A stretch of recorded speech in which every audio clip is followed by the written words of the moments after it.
and spoke about this smear campaign against him and these attacks that are coming within the police force, that people are wanting to get rid of him. So as the Portfolio Committee on Transport in Parliament, we did summon him and he did appear before the committee to explain these utterances on the 5th of March. It was 5th of March or 6th of March, if I'm not mistaken, where then he explained himself and the coordinated attacks as a smear campaign against him, and where all these allegations started, including this investigation that is against him now. He did explain where this thing starts from, and it's a case that backdates late last year, January, and it's only surfacing now because of the fights that he's been doing in KZN against the police, against the crimes, and those who benefit from the crimes that are happening in KwaZulu-Natal. So, and in the Portfolio Committee, when he appeared, he did mention the people who are involved, close associates of the minister, in the presence of the minister. And the minister never once, disregarded his claims as false or malicious. He was there in the Portfolio Committee, he kept quiet. So we take what the general is telling us as fact, because he has never sugarcoated it. He's never went behind anyone's back, but he has outspoken about this smear campaign against his name. And today we see it coming to light, as he has told us. I'd like for us to separate two things here, Mr. Blose. The one are the operational matters of the police in KZN, and then we'll talk politics a little later. So let's start with what the Independent Police Investigative Directorate is saying here, and that is that they are concerned about the number of suspected criminals who are dying at the hands of police officers in KwaZulu-Natal. Are you not equally concerned that, yes, these are suspected criminals, but instead of them being taken to court, they seem to be dying or killed by the police? Isn't that a legitimate concern? No, actually, we must be able to analyze that in context of KwaZulu-Natal, because the crime levels that are happening in KwaZulu-Natal are of a very serious concern, and including the cash in transit heist, people who have been killed on the daily basis there, Mkhwanazi and Inanda murder rates are at extreme high levels. So the criminals of KwaZulu-Natal are highly armed, and for them to be apprehended, they respond to the police with fire. And when the police respond back in their defense, then some casualties are going to be there. But you cannot then isolate, the crime levels of KwaZulu-Natal and the level in which these criminals are dying, or these suspected criminals are dying.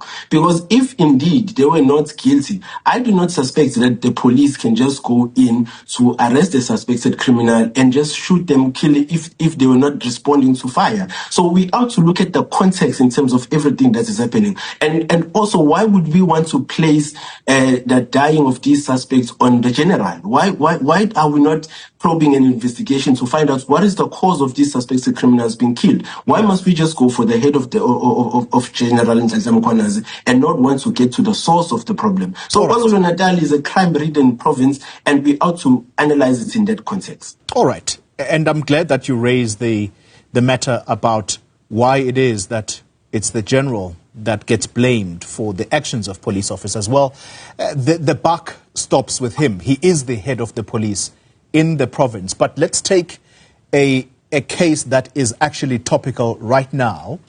Suspects. These are people that the police say are possible or alleged extortionists in KwaMashu. They were killed last week at the hands of the police because it is alleged by the police that they started firing at police officers. And then video footage emerges that clearly displays these people who were on the floor and were being told by the police, at least from what you see in the video, to lie down.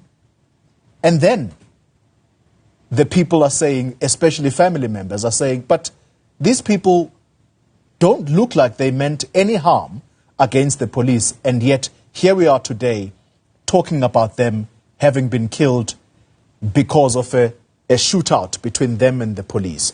Isn't that a legitimate concern, particularly from those who lost family members?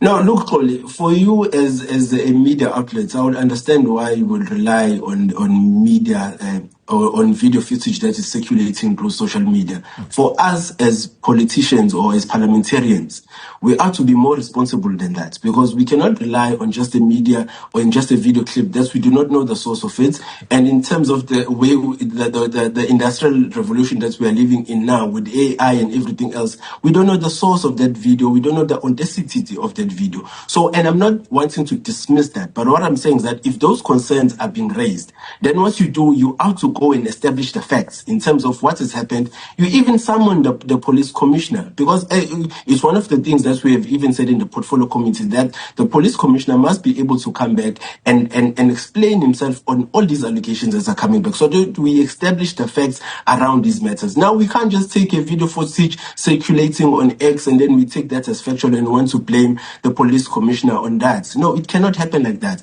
But all I'm saying, Tol, is that the context of the province of KwaZulu-Natal and the high levels of crime and the high levels of murder, the cash in transit highs that are happening in that province are out to be investigated, and we ought to see the impacts that the general has been having on this in terms of apprehending these criminals, in terms of reducing these crimes. And now you can see that there was even a video footage that emerged now, and we are not talking about it, where police officers were complicit in hijacking, a money vehicle. And you are not talking about that. And that is exactly what we are talking about, that there are police officials who are highly involved in these criminals cases. There are guns that are illegal firearms that are finding themselves in criminals. We're not asking the question, how are these guns finding themselves back into the criminals when they've been apprehended by the police? So it's all of that in context that we need to look at it in that way, and then establish why then do they want the police commissioner out of the province of KwaZulu-Natal when he's been doing a very good job. And the entire country has been saying that if you want to see how to deal with crime, look at KZN, look at the General Mkhwanazi, how he's dealing with crime in KwaZulu-Natal. So he's been a beacon of hope in this country, and it's very surprising for us why they want to get rid of him. Yeah. Let's talk politics then. The former head of the Westville prison, Nelly Ndlovu, there was an attempt to arrest her, and it is alleged that General Mkhwanazi intervened, and therefore this was seen as interference. That matter then goes to the IPID, and the IPID, at first, it would appear, it put out a statement saying that there was a complaint here of alleged interference on the part of Mkhwanazi, but then they later come back to say, actually, we made a mistake. It was not the police minister who lodged this complaint against Mkhwanazi. It was, in fact, quote unquote, an anonymous source. So you see this, though, as a clear attempt by the Minister of Police to essentially be part of this smear campaign against Mkhwanazi. Explain that to us. How is the police minister involved? No, obviously someone within IP is a very responsible citizen who is very honest, who then took out a statement honestly, not understanding the consequences of what they're doing. And they would have mentioned the minister by name in terms of that tip-off that they would have given against the general of KZN. Now, it's such a huge error.